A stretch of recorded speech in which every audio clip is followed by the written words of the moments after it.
Picture this. You're sitting at a long mahogany table. 65 people in fancy clothes, crystal glasses, candles flickering. The woman sitting at the head of the table, your future mother-in-law, stands up. She taps her champagne glass with a silver spoon. The whole room goes quiet. She smiles. And then she says, loud enough for the servers in the back to hear, "My son could have married a doctor, a lawyer, someone from a real family." Then she points the champagne flute directly at your face, at me, Morgan, 31 years old. Aye. Pediatric nurse practitioner who grew up in the foster system. That happened last Friday at my own rehearsal dinner.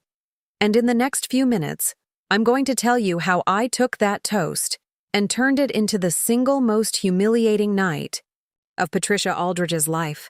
But before we get to the part where a 60-inch TV exposes her 8-month secret plan in front of all her rich friends, do me a favor. Hit that subscribe button to the Payback vault. Because this isn't just a story about a mean mother-in-law. This is about what happens when a foster kid with a stethoscope and a porch light that stayed on decides she's done being erased. Trust me, you are not going to look away. Lock in. Let me take you back so you understand the weight of that moment. My name is Morgan Upton. I didn't grow up in Great Falls, Virginia, in a $2.8 million colonial with a driveway longer than a football field. I grew up in the foster system. My mother died in a car accident when I was 7 years old. I never knew my father, not his face, not his voice, not even his name. By the time I turned 14, I had lived in 3 different homes. Each one had a different kitchen, a different set of rules, and a different explanation for why I couldn't stay. She's too quiet. She asks too many questions. We're just not the right fit. You learn to pack light when you're a foster kid. You learn not to leave your toothbrush in the bathroom because you might have to leave before breakfast. You learn to read adults the way a trauma nurse reads a heart monitor, fast, quiet, and always waiting for the flat line. Then I met June Reeves. I was 14, skinny, quiet. I had a backpack with 3 shirts, 1 pair of jeans, and a library copy of Aya, a book about whales that I was never going to return. June was 64 years old, retired elementary school teacher, house smelled like cinnamon rolls and laundry soap. She opened the front door before I could even knock. She was holding a glass of lemonade with a slice of lemon floating on top. She looked at me, not at my shoes, not at my backpack, at me. And she said the only sentence I needed to hear. "You can stay as long as you need, Morgan." No contract, no fine print, no expiration date, just a porch light that stayed on every single night until I got home, no matter how late. That woman saved my life, and I don't say that lightly. I say that as a nurse who has watched children die. June Reeves is the reason I am alive. I stayed. I graduated high school with a 3.8 GPA. I worked night shifts at the county hospital while other kids went to football games. I mopped floors. I changed bedpans. I held the hands of old people who had nobody else. I saved every paycheck. Scholarships covered my tuition for nursing school. My hands covered everything else. I became a pediatric nurse practitioner. Passed my boards on the first try. 2 years ago, I opened my own pediatric clinic in Leesburg, Virginia. 12 exam rooms, 4 staff members. A waiting room painted the exact shade of yellow that June's kitchen was. I never had a family name that opened doors. I had a stethoscope. I had 12-hour shifts. I had calluses on my palms from mopping hospital floors at 2 a.m. And I had notes taped to my bathroom mirror that said, "Keep going." That was my legacy. Not land, not oil paintings, just grit. Patricia Aldridge, she had a last name that opened every door in Northern Virginia. And she made sure I knew mine did not. I met Ethan 14 months before the rehearsal dinner. His younger sister Caroline brought her 4-year-old son Noah into my clinic on a Tuesday night. The boy could not breathe. His lips were turning blue. Severe asthma attack. The kind that kills you if somebody doesn't act fast. I was the only practitioner on call. I stabilized him, got him on a nebulizer, sat with Caroline while his oxygen levels climbed back to normal. She cried into a paper towel. I held her other hand. 3 days later, Caroline called the clinic. "My brother wants to take you to dinner to say thank you. He's awkward and talks too much about ocean currents, but he's the best person I know." Ethan Aldridge was 33, marine biologist, tall, kind face. He had walked away from the family real estate business to study coral bleaching in the Chesapeake Bay. That's how I knew he was different. He didn't want money. He wanted to save damaged things. We met at a Vietnamese place in Leesburg. Pho, spring rolls, a table by the window. He asked me about my clinic. I asked him about coral. We forgot about dinner entirely. 14 months of dating. 8 months engaged. He was the first person who asked about my foster care background without flinching. The first one who didn't treat it like a wound. He treated it like a foundation. He told me about his dissertation on thermal stress in coral colonies. I told him about the girl who came into my clinic with a marble stuck in her ear and swore a unicorn put it there. He laughed so hard he spilled his water. That's when I knew. The first time I met Patricia, she looked at my shoes before she looked at my face. Navy flats, scuffed at the toe. I had come straight from a 12-hour shift. Patricia Aldridge looked down, then up, and I watched her opinion form in real time. It was the same look I had seen in every foster home intake office. The look that measures you before you even speak. The first dinner at the Aldridge house was a Tuesday in October. Their home sat on 3 acres in Great Falls, colonial brick, manicured boxwoods. The driveway alone was longer than the entire block where June Reeves lived. Patricia met us at the door in a navy blazer with a pearl brooch pinned above her left pocket. Antique, the kind that gets passed down, not purchased. She wore it like armor. "Morgan, how lovely." She kissed air beside my cheek. "Come in. Ethan tells me you're a nurse." "Nurse practitioner. Pediatric." "Of course." She smiled the way people smile when they have already decided the conversation is beneath them. The dining room had 12 chairs, oil paintings, silver flatware that weighed more than my stethoscope. Patricia served roasted lamb and asked gentle questions that were not gentle at all. "And your parents? What do they do?" I explained foster care the way I always did. Matter of fact. No pity-seeking. "Oh." Patricia set down her fork. "How brave of you." Garrett sat at the end of the table, 62, gray at the temples. He nodded once and went back to his phone. He did not speak for the rest of dinner. Afterward, Patricia walked me through the hallway. Framed photographs on every wall. 4 generations of Aldridges. "This land has been ours since 1952, she said, trailing a finger along the frames. The implication did not need translation. I had no generations, no land, no legacy wall. At the front door, she took my hand, leaned close. Her pearl brooch caught the porch light. "You were never going to be one of us, Morgan. I hope you understand that." I smiled. I thanked her for dinner. I drove home with my hands shaking on the steering wheel. Ethan proposed at the lighthouse. Cape Henry, Virginia Beach, November wind, salt air. He got down on one knee with a ring that was simple and perfect and nothing like the 3-carat diamond his mother wore. I said yes before he finished the question. I called June first. She cried for 4 minutes straight. My girl, is getting married." I could hear her blowing her nose into a dish towel. I love that sound. I called Patricia second. 4 seconds of silence. "Well, congratulations, I suppose." The line went flat. Not cold. Flat like someone reading a teleprompter. For a commercial they did not believe in. The next morning, Patricia sent an email. Not a text, an email. Subject line, wedding coordination. I will handle the wedding planning. You focus on your clinic. She had already booked a venue, the Aldridge Family Country Club. $38,000 for the reception alone. She had selected the florist, the photographer, the string quartet. She had chosen a guest list of 200 people, 170 of whom I had never met. I wanted 40 guests, a garden, my foster siblings in the front row. Patricia wanted a production, and she had already started building the set. I did not fight her on it, not then.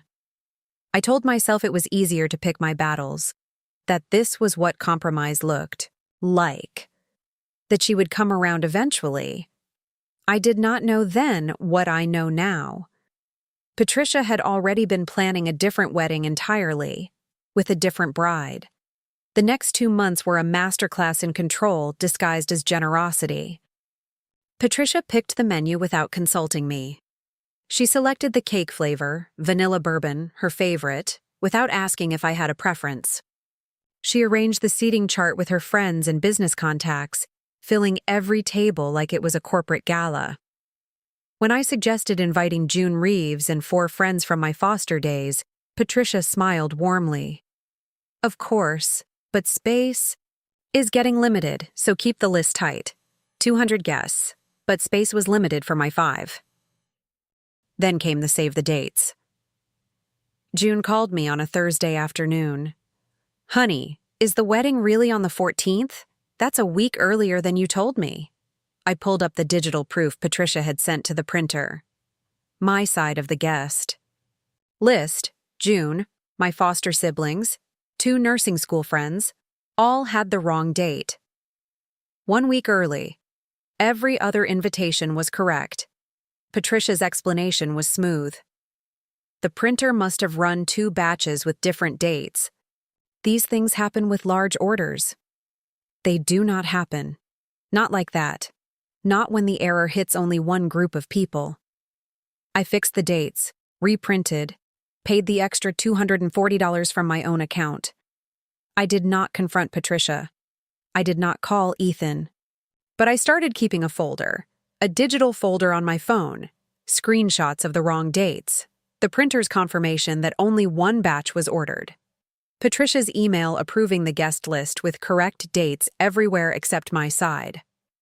I did not know yet what the folder was for, but something in me, something from years of learning to read a room before speaking, told me to keep it. The bridal shower was held at Vivian Halt's estate in McLean. I did not plan it. Patricia did. She told me the date and the dress code. White cocktail attire. Noon. Champagne on arrival. Vivian's house made the Aldridge home look modest. 6 bedrooms, a pool shaped like a kidney bean. Marble floors so polished I could see my reflection in them before I reached the front door. 80% of the guests were Patricia's friends. Women in silk blouses and statement earrings who kissed my cheeks and called me the bride, without using my name. I recognized 5 faces in the entire room. Vivian Halt was 57, platinum hair swept into a chignon. Wide smile. She hugged me like we were old friends. So you're the one who stole Ethan from us. She laughed when she said it. I laughed too, but her eyes did not match the sound. Her daughter Sloane was 29. Wharton MBA. She worked at Halt Development, the family's commercial real estate firm. She was beautiful in the effortless way that expensive things are beautiful. She sat beside Patricia for the entire shower, refilling her champagne, laughing at her jokes.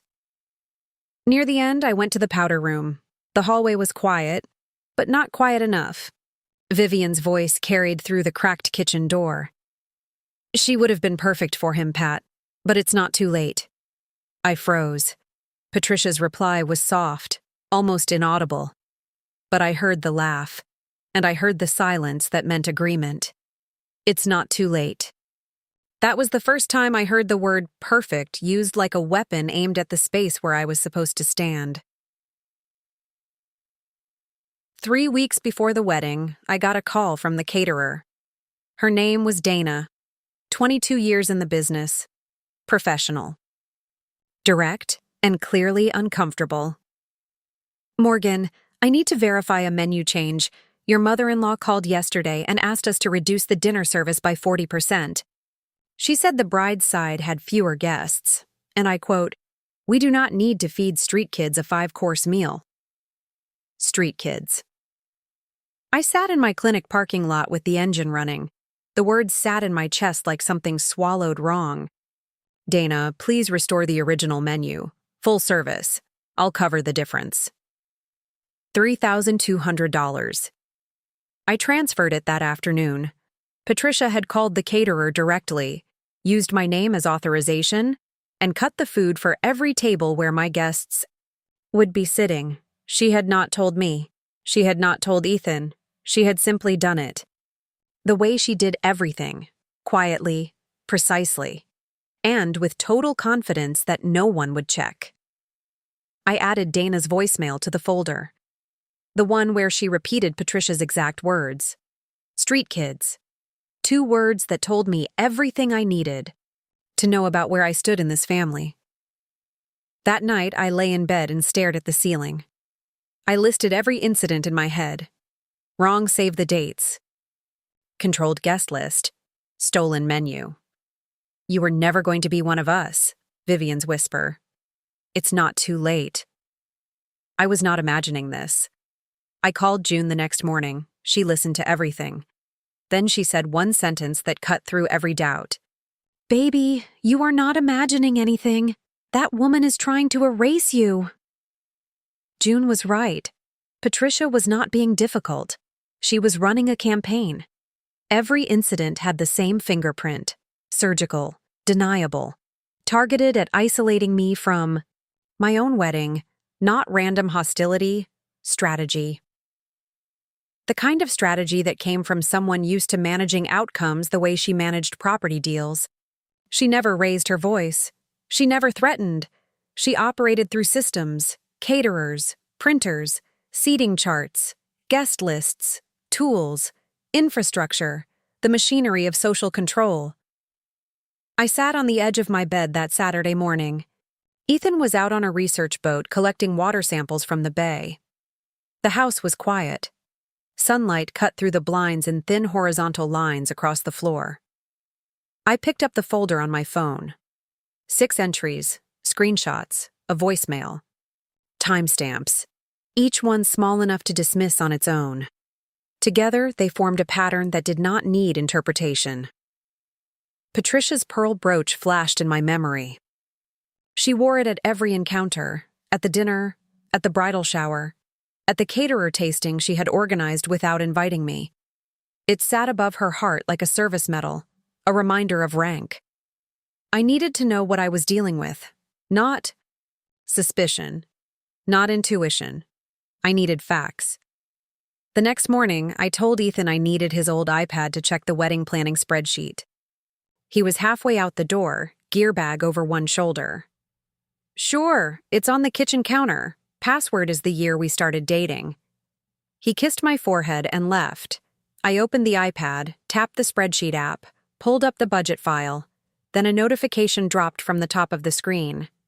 iMessage group chat. Aldridge family. The preview showed my name. 7 words I was never meant to see. Morgan does not need to know about the halt arrangement. I put the spreadsheet down. I stared at the notification for 10 seconds. Then, I tapped it open. The group chat had 4 members. Patricia, Garrett, Vivian Halt, Sloan Halt. It had been active for 11 months, 3 months longer than my engagement. The first message was dated 8 months before Ethan proposed, back when we had only been dating for 6 months. I scrolled to the top. The iPad screen had a hairline crack running down the left side. Brown leather case scuffed at the corners. Ethan's old iPad, the one he used for research papers and Tide. Charts. He had not opened this chat in months. The messages had been arriving in silence, stacking up like bricks in a wall built around me. 4 members, 11 months, and my name appeared 63 times. I know because I counted later. The first message was from Patricia, sent on a Tuesday at 9:14 in the morning. Short, casual. The way someone starts a conversation they have thought about for a long time but want to make look spontaneous. Ethan is seeing that nurse. It won't last, Vivian replied within the hour. Sloan has been asking about him. Should I set up dinner? Patricia. Give it 6 months. He'll come around. That was 11 months ago. Ethan had not come around. He had proposed instead. I scrolled forward. The tone shifted the day Ethan told his parents about the engagement. 8 months ago. The messages came faster. Patricia. This is a disaster. We need to accelerate. Garrett. Let it play out, Pat. Maybe the wedding won't happen. Patricia. I am not leaving this to chance. My fingers were cold on the cracked screen. I kept scrolling. The messages got worse, much worse. 5 months before the wedding, Patricia laid out the plan. I read it sitting cross-legged on the living room floor with the iPad balanced on my knees. Morning light through the window, coffee going cold on the side table. The house was so quiet I could hear the refrigerator hum. Patricia to Vivian. The Halts and the Aldridges, 2 families, 1 development. It was always supposed to be Sloan. Vivian. Sloan is ready. Just get that foster girl out of the picture. Foster girl. Not Morgan. Not even her. Just foster girl. Patricia. I have a plan. The rehearsal dinner. A toast that ends everything. She described it in the group chat the way someone describes a business proposal. Calm, methodical. Step 1. Give a speech at the rehearsal dinner that publicly humiliates Morgan. Step 2. Morgan breaks down and calls off the wedding. Step 3. Ethan, embarrassed and freed, reconnects with Sloan. Step 4. The $4.2 million land deal between Aldridge Real Estate and Halt Development moves forward with a family merger to seal it. 4 steps. My entire future reduced to a 4-step project plan. Garrett's response was 3 words. Pat, be careful. Not, don't do this. Not, that's wrong. 3 words that acknowledged the plan and asked only that it be executed cleanly. An enabler's blessing in shorthand. I put the iPad down, walked to the bathroom, locked the door, sat on the cold tile floor. 10 minutes. I did not cry. My hands shook, my jaw was tight, but I did not cry. Years of foster homes teach you how to hold yourself together when the ground shifts beneath you. Then I stood up, washed my face, picked up the iPad, and took 47 screenshots. I sent every screenshot to my personal email. Then I deleted the notification badge, cleared the read receipt, and set the iPad back on the kitchen counter exactly where Ethan had left it. The screenshots sat in my inbox like a loaded weapon I had not asked for. I scrolled through them again. On my phone, 47 images, 11 months of messages. My name mentioned 63 times, and not once, not a single time did anyone in that chat refer to me as Morgan. Foster girl, that nurse, the clinic girl, her. Vivian had the most creative vocabulary. Ethan's charity case. The stray Patricia can't shake. One message sent at 11:41 at night after what I assumed was a glass of wine read simply, "When does the orphan phase end?" Patricia never corrected her, never pushed back, never typed, "Her name is Morgan." She either laughed or changed the subject to logistics. The $4.2 million land deal appeared in 9 separate messages. Halt Development owned a 70-acre parcel on the Route 7 corridor. Aldridge Real Estate had the permits and the county contacts. A merged family made the deal seamless. Shared legal counsel, shared liability, shared last name. Sloan was the bridge. Ethan was the reluctant crossing, and I was the obstacle standing in the middle of it. I closed my phone, poured the cold coffee down the sink, stood at the kitchen window and looked at the backyard where Ethan had hung a bird feeder. Last spring, a crooked wooden box he built himself because he said store-bought ones scared the finches. That man built bird feeders. His mother built traps. I picked up my phone and called Caroline. "Can we meet somewhere private?" I did not tell Ethan. Not yet. That decision was deliberate. Ethan loved his mother the way sons love mothers who are difficult but familiar. He had spent 33 years translating her cruelty into eccentricity, her control into concern. If I showed him the screenshots without a plan, his first instinct would be to call Patricia, confront her, demand answers, and Patricia would deny everything, delete the chat, play the wounded mother, cry on cue. She would rewrite the story before anyone else had a chance to read it.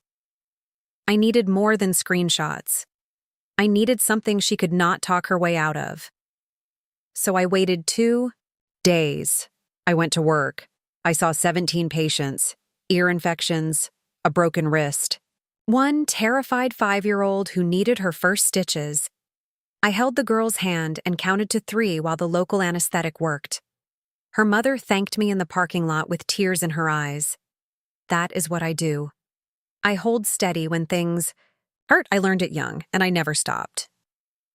On the second day, Caroline texted, "Can you meet me at Grounds and Greens? The coffee place near Purcellville. I need to show you something." Purcellville was 32 minutes from the Aldridge house, far enough that Patricia would not see us. I drove with the windows down and the radio off. Caroline was already there. Corner booth, red eyes, a glass of water she had not touched. She looked up when I sat down. "Morgan, I know about the group chat. I've known for months. I was too scared to say anything." She paused, swallowed. "But I found something else. Something worse." She slid the family iPad across the table. Caroline opened the iPad's photo library, tapped a folder labeled FaceTime recordings. Inside was a single video, 8 minutes and 43 seconds long, recorded 12 days ago.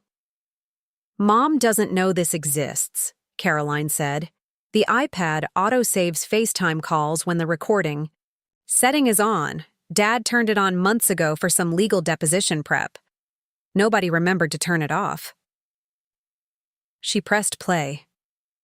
The screen showed Patricia in the Aldridge living room. Evening light, crystal tumbler on the coffee table. She was on a FaceTime call with Vivian Halt. Both women were laughing. Patricia held an imaginary champagne glass, practicing. My son could have married a doctor, a lawyer, someone from a real family. Instead, he chose her. She pointed at the camera, smiled wide. Vivian. And then what? Patricia. Then I pointed her in front of everyone. Can you imagine the look on her face? Vivian laughed. She will cry right there at the table. Patricia leaned back, took a sip from the tumbler. She will run.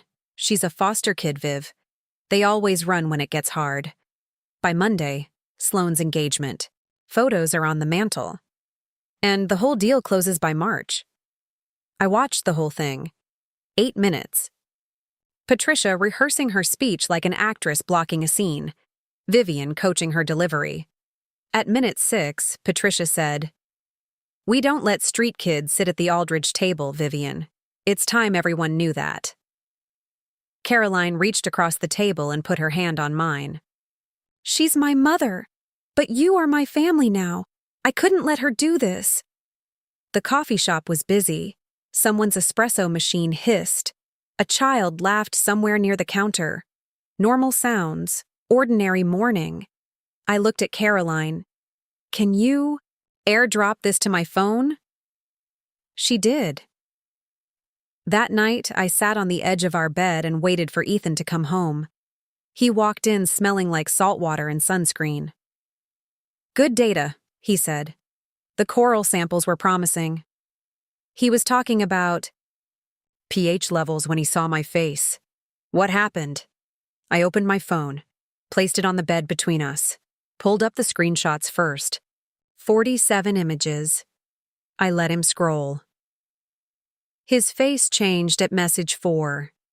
By message 12, the color had left his skin entirely. By message 30, his jaw was clenched so tight I could see the tendons in his neck. 11 months, he said. His voice was raw. She's been doing this for 11 months, since before you proposed. He stood up, walked to the window, pressed his forehead against the glass. I'm going to cancel everything. I'm going to call her right now. No. He turned. If you call her now, she controls the story. I kept my voice level, clinical. The same voice I use when explaining a diagnosis to a frightened parent. She will delete the chat. She will cry. She will tell your father you broke her heart. She will tell her friends I poisoned you against her. And 65 people at that rehearsal dinner will hear only her version. Then what do? I picked up the phone, opened the video. We let her give the speech in front of everyone, and then we show them this. Ethan watched the video. His mother's face, his mother's voice, the imaginary champagne glass, the laughter, the plan. He sat back down, took my hand. Together.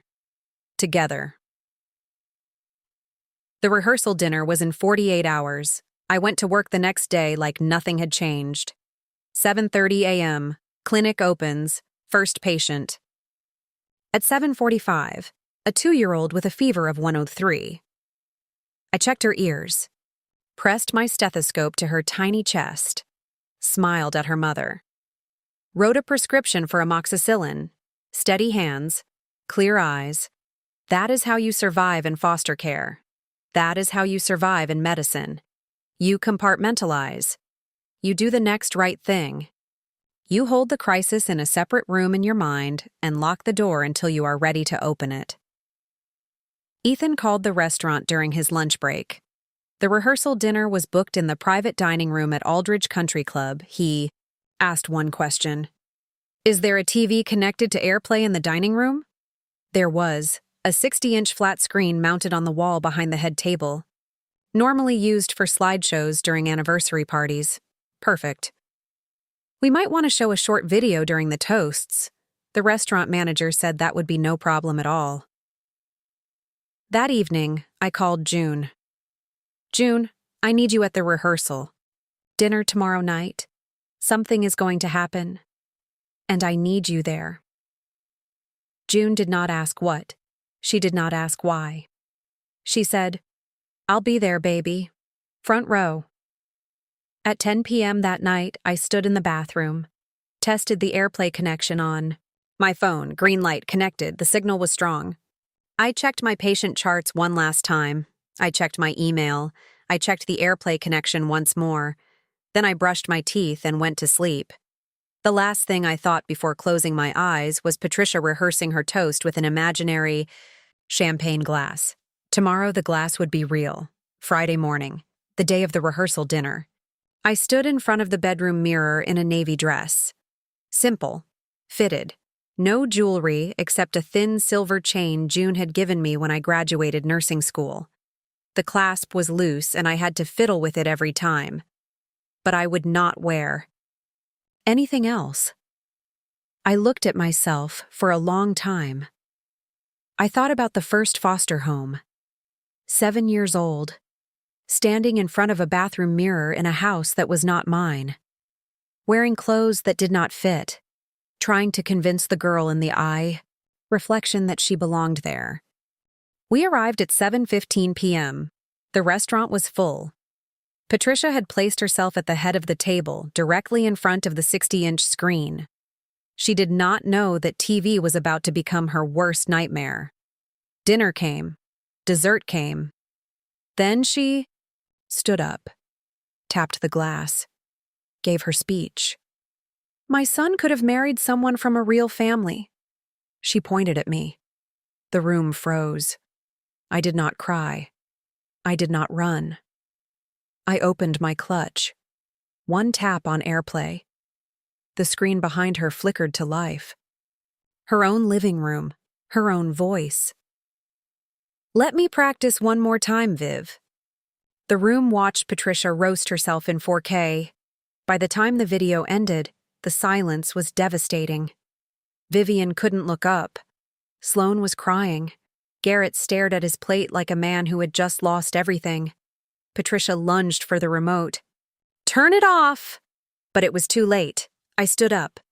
You chose this room, Patricia. You chose these witnesses. And now everyone here knows exactly who you are. I put my phone away. Ethan took my hand. We walked out. Carolyn followed. June followed. 4 people in a parking lot under the stars. That was my real rehearsal dinner. The wedding happened the next day at a farmhouse in Middleburg. 40 guests, climbing roses, no Patricia, no Garrett, just people. Who chose me? Patricia's $4.2 million deal collapsed within a month. Her friends stopped returning her calls. The pearl brooch stayed in the jewelry box. And me? I went back to my clinic. The yellow walls, the children who need me, the porch light that June left on. Family is not a last name. It is not a pearl brooch or a country club or 4 generations of photographs on a wall. It is a choice. And every single day, I choose my people. If you have ever been made to feel like you don't belong, drop a comment that says, Porchlight Energy. Subscribe to the Payback Vault for more stories where the underdog wins. I'll see you in the next one.